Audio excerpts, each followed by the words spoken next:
देखिए, राजस्थान की सरकार को इस बारे में गंभीरता से विचार करना चाहिए, क्योंकि राजस्थान में डीजल और पेट्रोल दूसरे प्रांतों के मुकाबले सर्वाधिक ज्यादा है। जो गुजरात, मध्य प्रदेश, हरियाणा, इन सब को यदि काउंट करें तो जो कांग्रेस के शासित राज्य हैं उनमें ज्यादा है, और इसका बड़ा कारण वैट है। राजस्थान के पिछले दिनों petrol pump diesel dealers association ने सरकार को ज्ञापन दिया है कि 1500 पेट्रोल पंप बंद हो गए जो बॉर्डर एरिया के हैं। प्रधानमंत्री जी ने जो अपील की है वो कंज्यूमर्स को रिलीफ देने के लिए की है, क्योंकि भारत की सरकार पहले से ही एक्साइज ड्यूटी कम कर चुकी, इसलिए राजस्थान की सरकार का नैतिक धर्म है कि वो कम करना चाहिए। 4 नवंबर 2021 को एक्साइज ड्यूटी कम होने से राजस्थान का पेट्रोल पर ₹1.80 प्रति लीटर और डीजल पर ₹2.60 प्रति लीटर वेट स्वतः कम हो गया।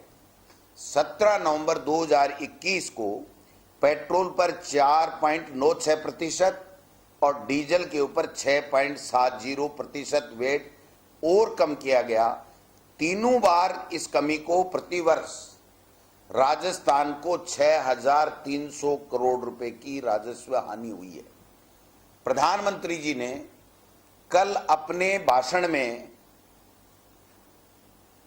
कर्नाटक के 6,000 करोड़ और गुजरात के 3,504,000 करोड़ की राजस्व हानि का जिक्र किया।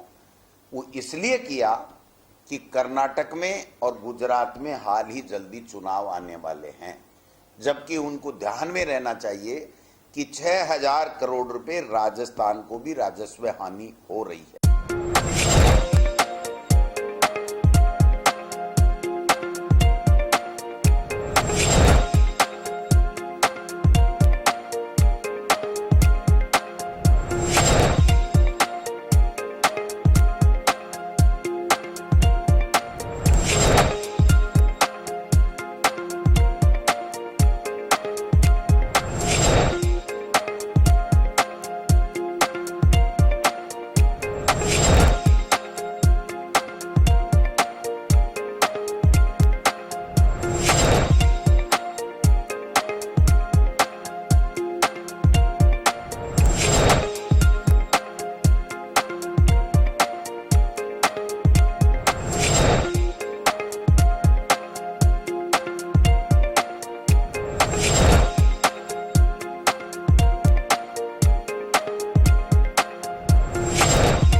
नमस्कार जनता में स्वागत है आपका। मैं हूं योगेंद्र। आप देख रहे हैं खास खबर, और खास खबर में हम बात करेंगे जिस राहत की उम्मीद लोग टकटकी लगाए देखे रहते हैं कि प्रधानमंत्री बैठक ले रहे हैं, राज्यों के मुख्यमंत्री बैठक ले रहे हैं, तो शायद कुछ राहत मिलेगी। एक तरफ चढ़ता पारा और दूसरी तरफ महंगाई आम जन की कमर टूटती साफ दिखाई देती है। प्रधानमंत्री मोदी ने यह कहकर के जनता को ठंडे छींटे देने की कोशिश की इस पारे के बीच कि राज्य वैट कम करें, और राज्यों का कहना है कि हम तो पहले से ही रेवेन्यू रिसोर्सेज हमारे पास में सीमित हैं, लिहाजा केंद्र को ध्यान देना चाहिए।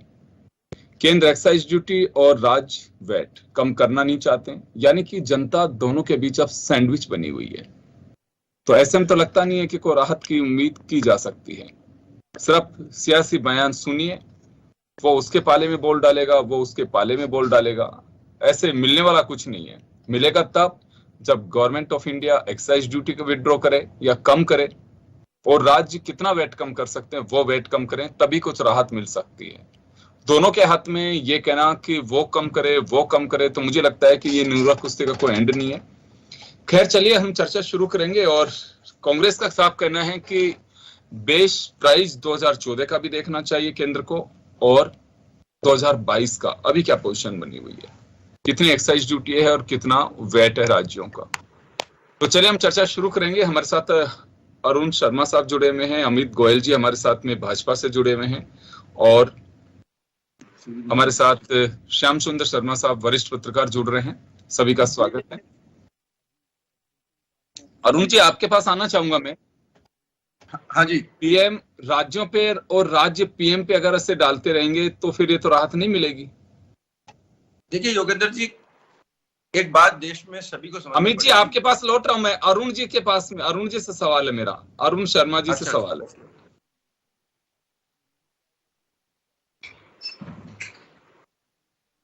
जी देखिए योगेंद्र जी, ये जो कल प्रधानमंत्री ने मुख्यमंत्रियों की बैठक ली है, जो कि कोविड आप थोड़ा सा अपने सिस्टम जिससे भी आप जुड़े हुए हैं उसे, क्योंकि आपका फेस पूरा आ नहीं रहा है हम तक। हाँ जी ठीक है, बिल्कुल वापस हो गए आप ऐसे ही।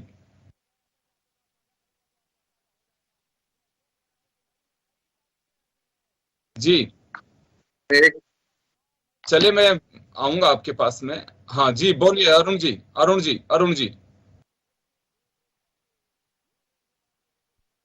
हाँ योगेंद्र जी, मैं कह रहा था कि कल जो प्रधानमंत्री जी ने बैठक ली मुख्यमंत्रियों की, कोविड की नई गाइडलाइंस या वो क्या समझते हैं कोविड की सिचुएशन के बारे में बताया गया, उस बारे में मीटिंग है।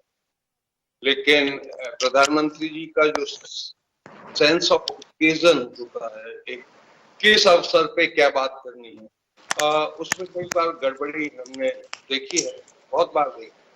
जैसे संविधान दिवस को देश में सेलिब्रेट किया जाता है, उस दिन भी वो कांग्रेस पे प्रहार करने में उस दिन को इस्तेमाल करते हैं। तो कल भी उन्होंने ठीक नहीं किया।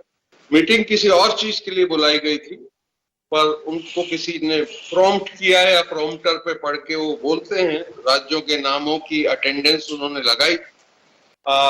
बिल्कुल गैरवाजिब बात है, छोटी राजनीति है, इसमें कोई शक नहीं होना चाहिए कि इस सरकार ने पिछले 8 सालों में 27 लाख करोड़ रुपए पेट्रोल और ईंधन पे एक्साइज और जो सरचार्ज और दूसरे टैक्स है उसके मार्फत से ली है।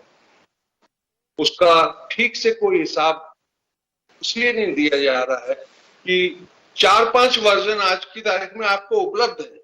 एक बार इनके मिनिस्टर ने बताया कि ये सारा जो पैसा है वो वैक्सीनेशन ड्राइव जो इतनी बड़ी चलाई है हमने, उसमें खर्च हो रहा है। उसके बाद थोड़े दिन बाद लोकसभा के पटल पे वो संशोधन आया कि नहीं वैक्सीनेशन का तो अलग फंड है, ये इंफ्रास्ट्रक्चर पे खर्च हो रहा है। तो बहुत क्लैरिटी नहीं है और हम हिसाब लेने की स्थिति में भी नहीं है। लेकिन ये सच है कि ये अभूतपूर्व वसूली की गई है पिछले 8 सालों में। रेट कुछ भी रहे, एवरेज रेट रही है इन 8 सालों की $61 प्रति बैरल। योगेंद्र जी, मैं आपको सविनय याद दिलाना चाहता हूं कि 2009-10 में जबकि वैश्विक आर्थिक गिरावट थी, तब $114 प्रति बैरल हमने तेल खरीदा बाहर से, फिर भी रेट 72-78 से ऊपर कभी भी नहीं गया। इनकी एवरेज $61 है 8 साल की। अभी जरूर ये युद्ध की वजह से $100 हुआ है, पर अब भी $100 ही है, और 61 एवरेज रही है, तब भी इनने जनता को कोई राहत नहीं दी, और ये लगातार कमर तोड़ रहे हैं आम आदमी की। और ऐसे में अब राज्यों को कहना कि आप वैट कम करो, ये बहुत गैरवाजिब है। ये सिलसिला हम पहले भी देख चुके हैं। एक बार मैं फिर याद दिलाना चाहता हूं, वैक्सीनेशन का जब पीक पीरियड चल रहा था महामारी का, तो इस देश में 3 रेट्स फ्लोट की गई थी प्रधानमंत्री के द्वारा। एक, केंद्र की रेट इतना पैसा, इतना रुपए की होगी, राज्यों की रेट अलग होगी, थोड़ी सी ज्यादा थी, हॉस्पिटल की रेट ये होगी। एक मिनट सर, मैं खत्म करने वाला हूँ, बस खत्म करने वाला हूँ कि ये राज्यों पे कैसे होता है। तब प्रधानमंत्री जी ने फरमाया था कि वृद्ध सज्जनों को फ्री वैक्सीनेशन हम लगाएंगे, जवानों को स्टेट गवर्नमेंट लगाएगी, 44 साल के नीचे वालों को, और इस तरीके का क्लासिफिकेशन। शुक्र है इस देश में सुप्रीम कोर्ट है, कोर्ट्स हैं, हालांकि वो भी कई बार थक जाते हैं। कितनी बार इंटरवेन करेंगे, किन बेसिक चीजों पे। चलिए मैं आ रहा हूँ वापस अब जाके फ्री हुआ है वैक्सीनेशन, जिसका आज ये क्रेडिट लेते नहीं थकते हैं। वैक्सीनेशन वापस लौट रहा हूँ, वापस आ रहा हूँ, मैं वापस लौट रहा हूँ आपके पास में। अमित गोयल जी हमारे पास में है।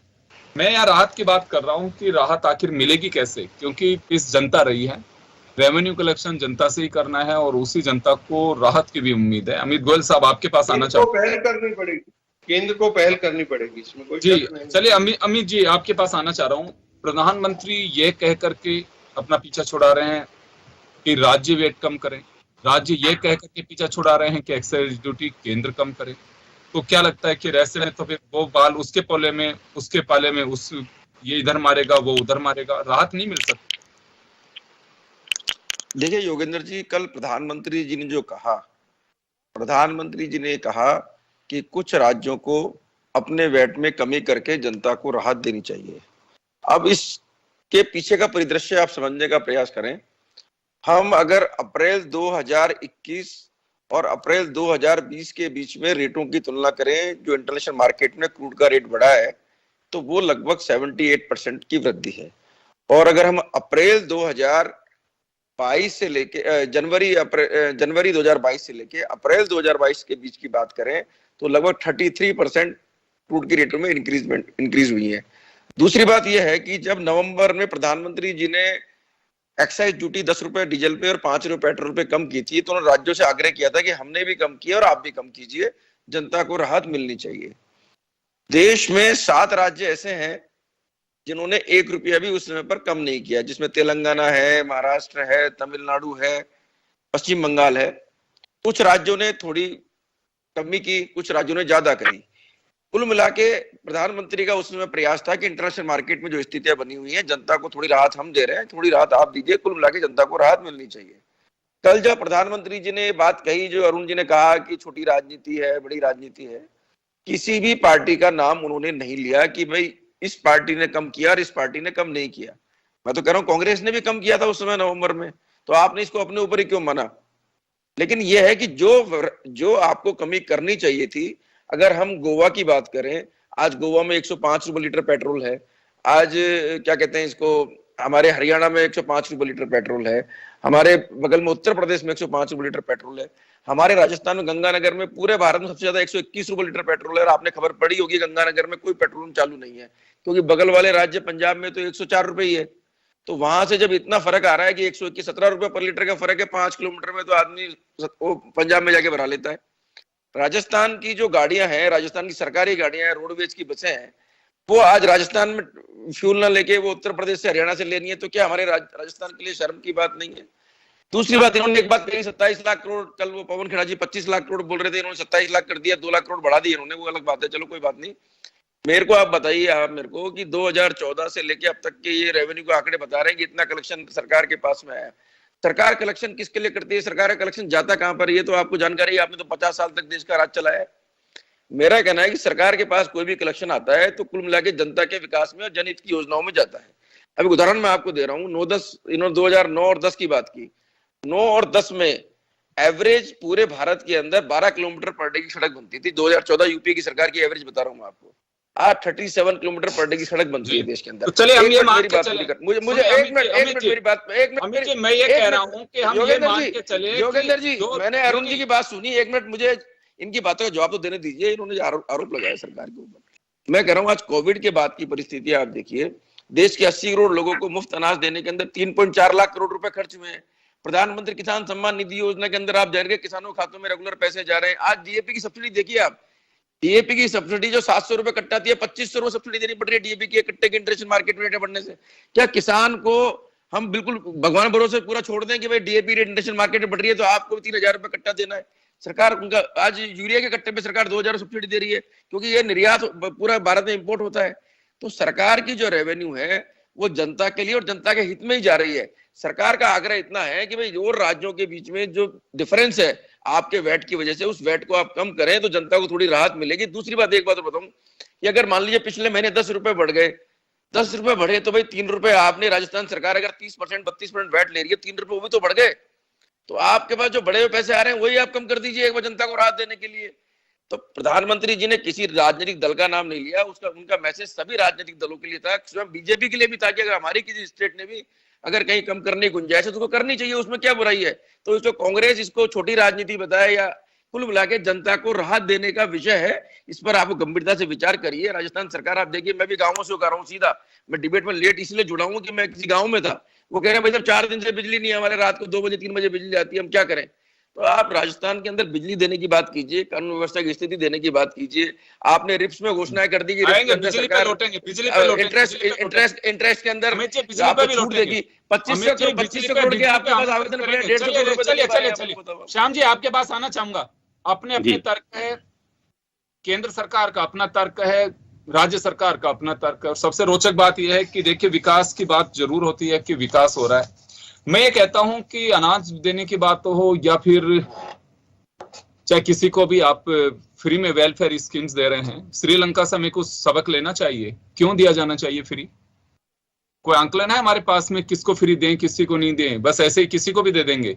ये टैक्स पेयर्स का पैसा है। वो टैक्स पेयर वही नहीं है जो लग्जरी गाड़ी में घूम रहे हैं, एक माचिस की पेटी लेने वाला है, या फिर ये कहूं कि अगर मजदूर है वो दूध की थैली भी लेने जा रहा है, वो भी टैक्स दे रहा है। पैसे कोई कहीं पे लगा रहा है। इस देश में कोई नियम कायदा कुछ होगा कहीं पे भी, कैसे भी हम पैसे वेलफेयर स्कीम्स में लगा देंगे। आज देश की स्थिति यह है कि ना आपको बेहतर एजुकेशन है किसी के पास में, ना हॉस्पिटल सुविधाएं हैं, खर्च करिए ना उन पे। देखिए योगेंद्र जी, जिस प्रकार से मैं अमित जी को सुन रहा था कि प्रधानमंत्री ने राजनीति नहीं की, लेकिन जिस तरह से उन्होंने राज्यों को कहा कि आप वेट कम कीजिए, पहले खुद वेट कम करते, एक एक्सरसाइज कम करते, फिर वेट करने की बात कहते तो समझ में आता। अमित जी जरा सुन लीजिए, जब मैंने आपकी बात पूरी सुनी और तरीके से कहा मैं बीच में तो आप आराम से बोल लेना ना। मैंने नहीं, आप जिस प्रकार से एक्साइज बढ़ रही है, या 125 दिन जब इलेक्शन हुए थे 5 राज्यों के, तो आप ना पेट्रोल बढ़ा था, ना बिजली ना डीजल बढ़ा था, आराम से स्थिर रही थी। जब इंटरनेशनल मार्केट में परिवर्तन हो रहा था कोई जरूरत नहीं थी क्योंकि इलेक्शन में इसका विपरीत प्रभाव जाता। जैसे ही आपने जीता इलेक्शन 4 राज्यों का, उसके बाद जिस तरह से रेटें बढ़ी, सब जगह देखिए जो स्थिति बन रही है। राजस्थान ने 2% वेट कम किया था, उसका क्या परिणाम रहा?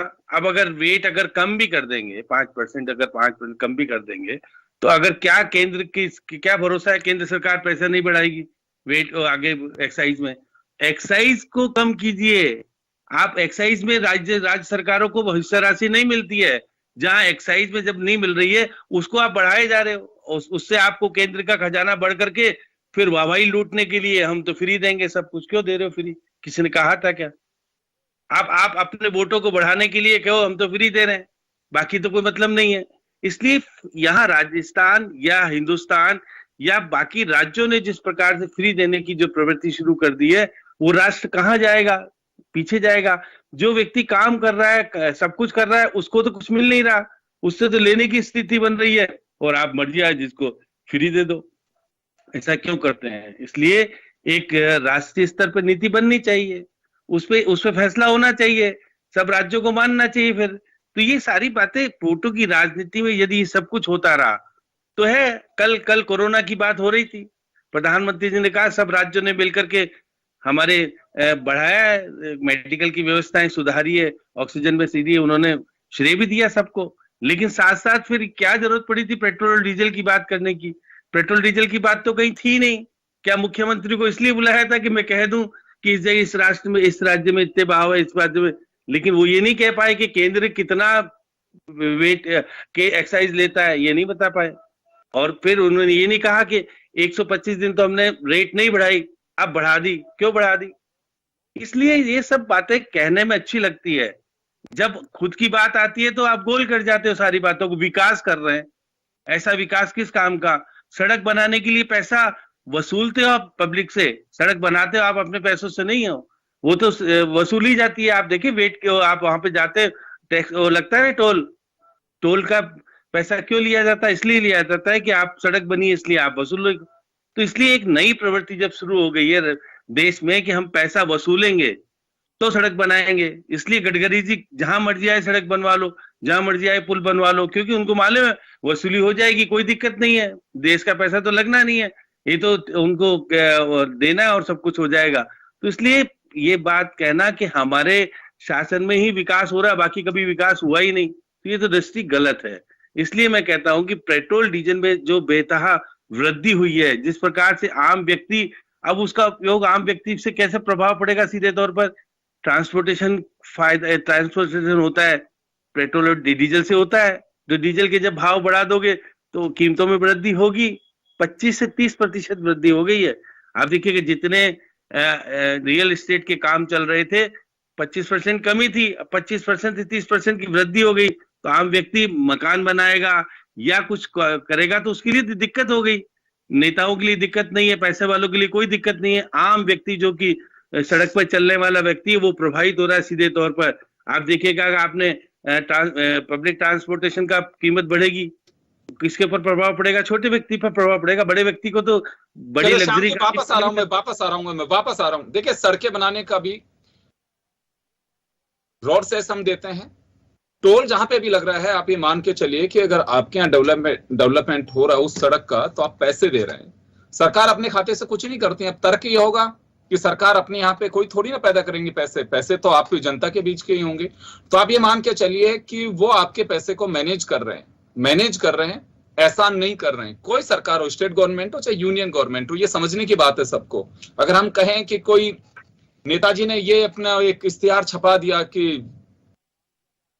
बहुत आभार आपका सड़क में, एहसान नहीं किया नेताजी ने, उल्टे आपके वो पैसे जिससे कुछ और फायदा हो सकता था वो विज्ञापन में और खर्च किए उन्होंने। कोई एहसान नहीं किया। आपके पैसे, आपकी जेब के पैसे, उससे सरकारें आप पे, जिसे ये माना जाता है कि हमारी सड़कें चमका दी, हमारे यहाँ पे ये कर दिया, कुछ नहीं, आपके पैसे से है। आज नहीं तो कल हिंदुस्तान के लोग हिसाब मांगना जरूर शुरू करेंगे, राज्यों से भी और केंद्र से भी। और अरुण जी आपके पास आना चाहूंगा मैं। वेलफेयर स्कीम्स की बात होती है कि आपके पास में 3 रेवेन्यू रिसोर्स हैं। एक माइनिंग का पैसा आता है, एक वेट के जरिए लिकर का पैसा आता है, और एक आता है आपका फ्यूल पे वेट का। अब इस समय 3 पैसे बचे हैं, और सेंट्रल जीएसटी का जो स्टेट पार्ट है वो आपको सेंट्रल देता है भरपाई के रूप में। ये पैसे का राज्यों के पास में रिसोर्स है। मुझे एक बात बताइए कि आप रोजगार नरेगा में दे रहे हैं, बहुत अच्छी बात है, उसको दिन बढ़ाइए लोगों के पास में, जिसको काम करना है और जिसको बैठ के ही खाने की आदत है उसको कुछ नहीं कर सकते आप। क्यों ऐसी वेलफेयर की स्कीम्स दी जा रही हैं जिनका कोई लेना देना नहीं है? ये मैं वो बात बता रहा हूं सर, जो चौराहे की चर्चा है, लोग करते हैं ये बात। जी देखिए, ऐसा है कि जो हमारी स्थिति है, दुर्भाग्य से आजादी के इतने सालों बाद हुई, उसमें बिल्कुल वन साइडेड तो नहीं कह सकते कि आप किसी भी गरीब आदमी की सहायता नहीं करें, वेलफेयर नहीं करें, करिए उसको सपोर्ट। जिन लोगों को आवश्यकता भी नहीं है उनको भी हम दे रहे हैं। नहीं, वो मैं वहीं आ रहा हूं। देखिए, आपको याद होगा महानरेगा जब शुरू किया गया था, ये विश्व की सबसे बड़ी स्कीम, वेलफेयर स्कीम मानी गई थी कि 107 करोड़ों लोगों को एक मिनिमम रोजगार की वो गारंटी देता था। शुरू में प्रधानमंत्री जी ने लोकसभा के पटल पे इसकी काफी मजाक भी उड़ाई। आप सबको याद होगा कि महानरेगा को तो मैं संभाल के रखूंगा कांग्रेस की फेल्योर का स्मारक के तौर पे। वो नई नई सत्ता आई थी और बात की उन्होंने, लेकिन बाद में गुणी जनों ने उनको समझाया कि नहीं नहीं, ये डिस्कार्ड करने लायक योजना नहीं है, ये काम की योजना है, और वो पहचान गए इस बात। वही महानरेगा को कोविड पीरियड में काफी ठीक से इस्तेमाल किया गया और अब वो गरीबों को अनाज इस महामारी के दौर में इन्होंने बांटा। कितना गरीब की मदद के लिए बांटा गया और कितना इसलिए कि 5 राज्यों के चुनाव थे, 31 मार्च तक वो खत्म होना था, उसको और 6 महीने बढ़ा दिया है और हो सकता है 6 महीने बाद वो स्कीम खत्म हो जाए। देखिए, जो विकास का मामला है, मैं पेट्रोल डीजल में तो मैं बहुत क्लियर हूं कि इन्होंने बहुत बेदर्दी से पिछले 8 साल में एक्साइज ड्यूटी 300%, 800% डीजल पे, अनहर्ड ऑफ है, कहीं भी नहीं है। विश्व में सबसे ज्यादा टैक्सेशन एक्साइज वगैरह फ्यूल पे भारत में है आज की तारीख। लेकिन अरुण जी, बात वही है। बीजेपी कहेगी कि वैट कम करिए, वो राज्यों की तरफ देख रहे हैं, आप लोग केंद्र की तरफ देख रहे हैं, तो इससे तो हम ये मान के चल सकते हैं कि राहत की कोई उम्मीद नहीं है। देखिए, जब भी एक्साइज कम होगी, पिछली बार इनने 10 रुपए और 5 रुपए की थी पेट्रोल और डीजल में, आपको याद होगा, ऑटोमेटिकली 1.80 और 2.5 रुपया वैट का पर लीटर घट जाता है। एक्साइज घटाओगे तो वैट का नुकसान तो राजस्थान सरकार को होगा। ये टोटल 3 बार जो राहत दी है राजस्थान सरकार ने, योगेंद्र जी, हम भारत में सबसे पहले राज्य थे, केंद्र से भी पहले, जिनने 2% वैट घटाया था। वो अलग बात है कि उसके ठीक 2 दिन बाद केंद्र सरकार का बजट आया, जिसमें उन्होंने 2 रुपए 50 पैसे और 4 रुपए पर लीटर एग्रीकल्चर इंफ्रास्ट्रक्चर टैक्स लगा। चलिए अरुण जी, एक बात मैं जानना चाहूंगा। देखिए, जब हम बात ही कर रहे हैं तो हमारे पड़ोस में मध्य प्रदेश, गुजरात, हरियाणा, पंजाब और उत्तर प्रदेश है। लेकिन अभी ये बात, मतलब मैं बीजेपी के जो साथी बैठे हैं उनका आरोप नहीं है, ये सच्चाई है। जो व्यक्ति जिस राज्य में घुसता है वो देखता है कि यहाँ से 2, 4, 5 रुपए कम है। हरियाणा में 105 है, इसे खारिज नहीं कर सकते हम। और सच्चाई है कि राजस्थान से आने वाला व्यक्ति इतना पेट्रोल या डीजल लेकर के जाता है कि हरियाणा में एंटर करूं, वहां से मैं स्टार्टिंग से डीजल या पेट्रोल जो भी उसका व्हीकल है उसमें डलवाता है और वापसी में यही करता है। ये गलत आरोप नहीं लगा रहे हैं, बिल्कुल सच्चाई है ये। तो मुझे ये बताइए कि उन राज्यों में भी काम चल ही रहा होगा सरकार का, ऐसा क्या हो गया कि हम राजस्थान में वैट कम नहीं कर सकते? देखिए, मैंने अभी जिक्र किया कि वैट घटाने वाले राज्यों में हम पहले नंबर के थे, सबसे पहले हमने घटाया। सर, मैं आपकी तारीफ कर रहा हूं, सैल्यूट करता हूं आपको, लेकिन मैं ये कह रहा हूं कि जिन राज्यों में आपके पड़ोसी राज्य जो हैं उनकी पोजीशन बता रहा हूं कि हम वहां पे बिल्कुल आपके पड़ोस के अंदर 105 है, हम 118 दे रहे हैं। देखिए, मध्य प्रदेश में तो हमसे 1-2 रुपए ज्यादा ही है आज की तारीख में भी। भोपाल और जयपुर की रेट गलत जानकारी। 118 है। देखिए, वैट अगर घटना होता है तो आपने खुद बताया है कि हम राज्य सरकारों की बड़ी लिमिटेड रेवेन्यू के सोर्सेज है, वेरी लिमिटेड। 3 आपने मोटे मोटे। चलिए, मैं आपकी बात से सहमत हूं। तो मुझे लगता है कि अभी कोई राहत की उम्मीद तो ऐसे जीएसटी का हिसाब इतना साफ सुथरा नहीं है सर। जीएसटी का जो बकाया है, आप किसी भी राज्य से पूछ लो, बीजेपी वाले राज्य तो बेचारे बोल नहीं पाएंगे शायद। हर राज्य का बकाया रहता है केंद्र पे, हमेशा 90 दिन का, उससे ज्यादा दिन का, कभी भी हिसाब क्लियर तो हुआ नहीं है। तो ऐसे में मैं एक बार अमित गोयल जी के पास जाना चाहूंगा। अमित जी, राज्य सरकार के नाते अरुण जी का अपना तर्क है, आपका अपना तर्क है, और मैं आप लोगों के तर्क को इस वजह से खारिज कर रहा हूं। आप सिर्फ जो पैसा है, जनता से जो पैसा ले रहे हो उसको सिर्फ मैनेज कर रहे हो। आप ये मत बोलिए कोई भी कि हमने वो विकास की तो धारणा बदल दीजिए। ये जनता के गाड़ी कमाई का पैसा जिसे आप लोग मैनेज कर रहे हैं। सड़क की बात कर रहे हैं, फ्यूल में हमें रोड सेस दे रहे हैं, गाड़ी को लेता है उससे हम देते हैं। आपको मालूम है रोड कांग्रेस यानी कि जो ये परिवहन, ये ट्रकें और ये जो हैं, इन्होंने कहा कि देश के टोल नाकों को आप खत्म कर दीजिए। कितना पैसा मिलता है? 65,000 करोड़ रुपए टोल नाकों से टैक्स मिलता है केंद्र सरकार को। इन्होंने क्या कहा कि हम 70,000 करोड़ रुपए देंगे, बंद कर दीजिए इनको सबको। 5,000 करोड़ ज्यादा दे रहे हैं, उसके बावजूद भी बंद नहीं करेंगे, क्योंकि बहुत बड़ा इसमें भी कई चीजें, खैर मैं नहीं कहना चाहूंगा क्यों नहीं बंद करते हैं। और रोड की बात कर रहे हैं, कितने किलोमीटर रोड, वो सर रोड सेस अलग से दे रहे हैं, फ्यूल पे ही मत डालिए आप। देखिए योगेंद्र जी, आज आपने कुछ अच्छी बातें कही, मैं निश्चित रूप से उन बातों से सहमत हूं।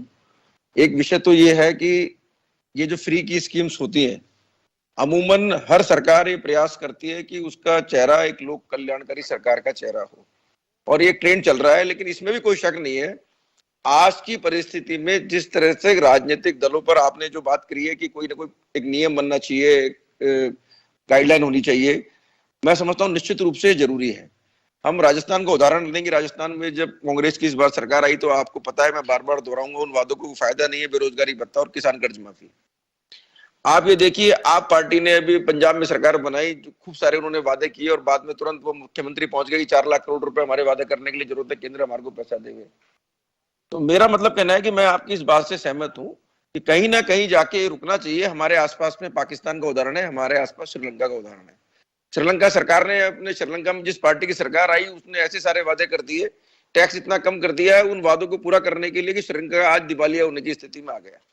तो सरकार, ये बात भी आपकी बिल्कुल सही है, सरकार एक मैनेजर के रूप में काम करती है, जनता से आए हुए टैक्स के पैसे को, रेवेन्यू के पैसे को जनहित में कितना अधिक खर्च कर सके, उसका सरकार का प्रयास होता है। आज का विषय जो चल रहा है वो इतना सा है कि राजस्थान और राजस्थान के आसपास की स्टेट्स, भाई भारत सरकार का अगर कोई एक्साइज लग रहा है, अन्य कोई कर लग रहा है, तो सभी देश के सभी राज्यों पर समान रूप से लग रहा है।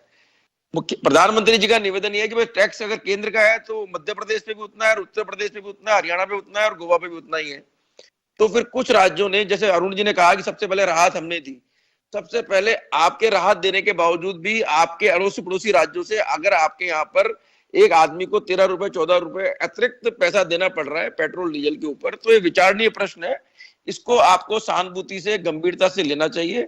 और दूसरी बात यह कि सरकार जिन लोक कल्याणकारी चेहरों के साथ में आती है, वादे करती है, आपने, जैसे मैं भी गांव से आ रहा हूँ, मैं सीधा सीधा बताऊं आपको, तो जो मैंने आपको विषय बताया वो गांव के आदमी ये चर्चा कर रहे थे, भाई जब 50 यूनिट बिजली फ्री कर दी, बिजली तो बंद कर दी, तो बिजली बंद कर दी, बिल ही नहीं आएगा, बिजली चलाएंगे नहीं तो 50 यूनिट का आएंगी फ्री।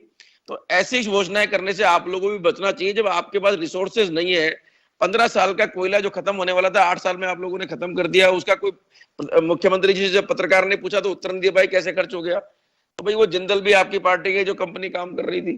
तो बहुत सारी ऐसी बातें हैं। मैं समझता हूं कि सरकार को उस पर सोचना चाहिए कि जनता इतनी त्रस्त है, जनता को राहत मिले। कानून व्यवस्था की स्थिति आपको पता है कि एवरेज रोज, चलिए समय का अभाव, एवरेज रोज 18 बलात्कार रोज हो रहे राजस्थान में, 7 हत्याएं रोज राजस्थान के अंदर। क्या बात है, क्या बहुत बात सारे है, ऐसे जिन पे हम चर्चा करेंगे तो कहां से कहां पहुंच जाएंगे। लेकिन सरकार को, आप, मैं कह रहा हूं, आप 1.5 साल आपकी पार्टी की सरकार है, पूरा ठीक से चलाइए आप। श्याम जी आपके पास आना चाहूंगा, 30 सेकंड में आपका जवाब चाहिए।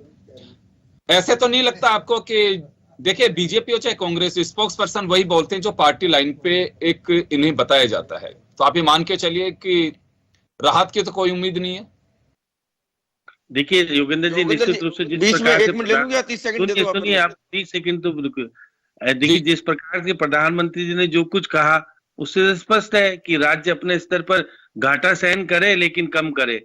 हाँ, घाटा सहन करने की स्थिति में अगर हम, सही है, एक्साइज कम, एक्साइज की अगर केंद्र सरकार अपने यहाँ नए वाले में अगर कम करे तो राज्य का अपने आप कम हो जाएगा। तो मुख्यमंत्री जी ने कहा है कि हम उसके लिए तैयार है, घाटा जो होगा सहन कर लेंगे, लेकिन एक्साइज तो कम करो। एक्साइज कैसे बढ़ा रखी है? एक्साइज का कोई मतलब नहीं है। अरे सुनिए 70,000 करोड़ रुपया जल जीवन मिशन में सरकार ने दिया है, 20,000 करोड़ रुपए कोविड में आपदा में राज्यों को दिए। वो फंड कहां से आए? 20 लाख करोड़ का पैकेज था ये कोविड के दौरान सरकार के पास, 20 लाख करोड़ का पैकेज। इसका मतलब आप जनता से एक तरफ तो मैं वही कह रहा हूँ, एक तरफ तो आप ये बात कह रहे हैं, योगेंद्र जी कह रहे हैं सरकार का काम है जनता से टैक्स लेके और जनता नहीं, के नहीं, हित में उसको खर्च करना। तो नहीं, राज्य नहीं, जो केंद्रीय नहीं, सरकार है, जो राज्यों को चलिए, पैसा वही दे रही है, सुनिए, उसके सुनिए, बारे में अमित आप जी, कुछ नहीं बोलेंगे। कुल अमित जी मिला के वही फिर राज्य बात बोल रहे हैं, अमित जी वही बात बोल रहे हैं। श्याम मैं प्रसाद आप सुनिए, एक तरफा बात अरे मत श्याम जी, कीजिए। अभी आप ये बात- बोलिए कि अरे सरकार समय की हो तारीफ चुका है। कीजिए आप केंद्र सरकार की 20 लाख अरे करोड़ सुनिए, रुपए का देखिए। हमने कोविड के अंदर पैकेज दिया, अरे 3.5 लाख करोड़ आपकी रुपए बात- गरीबों को राशन दिया, दिव्यांगों को, दिया। विकलांगों को नगद पैसे दिए। उसकी बात क्यों नहीं करना देखिए, वो चाहते आप समय लोग? एक कैसा तरफा था? बात क्यों करते हैं आप? अमित गोयल जी, वो समय ऐसा था जिसमें देना चाहिए, बिल्कुल इसमें कोई डाउट नहीं कि वो परिस्थिति। मैं वही कह रहा हूँ, तो रेवेन्यू के रिसोर्सेज आपने अगर बहुत अच्छी केंद्र मैं कह रहा हूँ केंद्र ने अपने अरे तो आप जितने भी इस तरह से रिसोर्सेज हो वसूली सकते करके हैं दोगे। उसका चले, चले, उसका तो उसका जवाब तो देनी चाहिए, अरे तो समय क्या कम है नोट मेरे छाप पास। दें? अरे आप- अमित देश जी, की देश की इकोनॉमी को तबाह कर दे, नोट छाप दें आप कहिए श्याम जी। सुनिए, चलिए, सही। राम जी, प्रेस के अंदर नोट छाप के देश की इकोनॉमी को तबाह कर दे क्या? ये आपने समझा दिया कैसे आएंगे पैसे? कहाँ से आएगा पैसा सरकार के पास केंद्र में? क्या नए नोट छाप दें? बताइए आप। सुनिए, वो तो सरकार जो टैक्स का पैसा लेगी उसको तो खर्च करेगी। आप अपने आप तरीके कैसी से बातें कर रहे हैं आप? प्रधानमंत्री पॉपुलरिटी लेना तो चाहते आप हैं। कोई लॉजिक वाली बात तो करिए श्याम जी, कम से कम। खास खबर में इतना ही अब दीजिए। आप कह रहे हो जो टैक्स का पैसा आएगा वही तो रेवेन्यू में खर्च होगा।